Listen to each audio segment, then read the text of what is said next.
is what I call the diffused acceptance of illegality as part of the national character.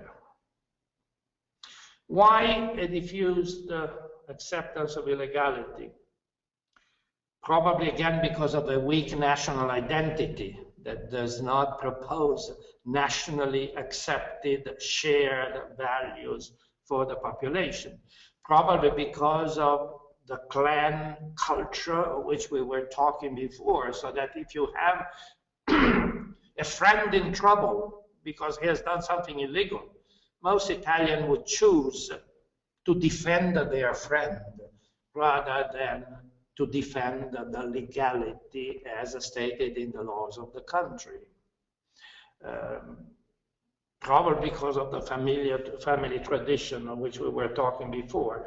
But what is a problem in Italy, a serious problem, is the fact that illegality, that of course exists all over the world, in the case of Italy, illegality has always been intertwined with political life. Illegality, as I said, exists everywhere, but it tends to be a marginal aspect of society. In Italy, illegality has invested the highest level of power since the unification of the country. Almost as if the people in power were the legitimate heirs, the legitimate descendants of the old feudal lord, and by the fact of being in government position, in high position, would not be bound to respect the same laws as the people who were the subject in this situation.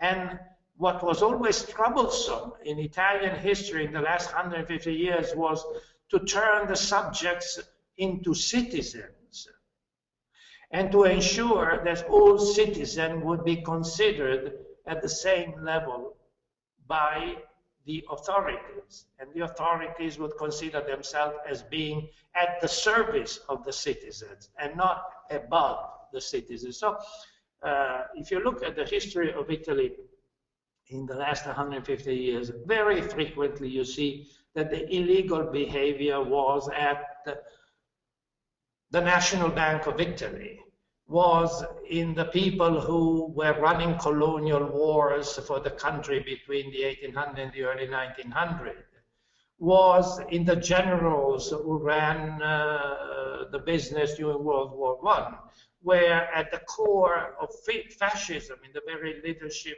of fascism, and have been involved in a number of scandals, from the oil scandals in the 60s to the, you may remember the age of the Red Brigades in Italy in the 70s and early 80s, the political assassinations. Whenever you dig into these scandals that have run across the the history of United Italy, you see that the illegality was not a marginal phenomenon, but was at the core of the government, in some areas of the government of the country, at the national, regional, or local level.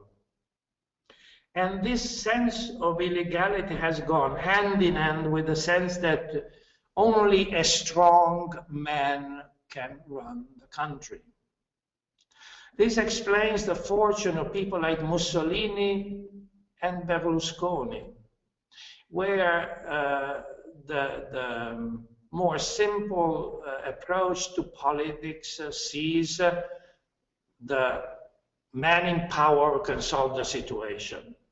The perception that parliamentary democracy is really not strong enough to uphold and to defend the country from illegality, so you need to have somebody in power who can clean up the situation. There is a sense of, a general sense of low public ethics. I don't know how many of you have followed the trial of Berlusconi in the last few years, but the fact that after all, what did he do wrong? He did not pay taxes. something for which you would go to jail for years in other countries, you know. But since the low ethical standards of the country, basically many Italians think, I wish I could do the same. Maybe the Catholic tradition has something to do with that, the easiness with which you can have your sins forgiven through the absolution process that the priest can give to the believers. You know, yes, you can sin, but you can always be forgiven. So this sense of mixture of religious elements with very low ethical standards has created a situation of what I call the diffused acceptance of illegality, which is one of the not so hidden elements of the Italian character today, unfortunately.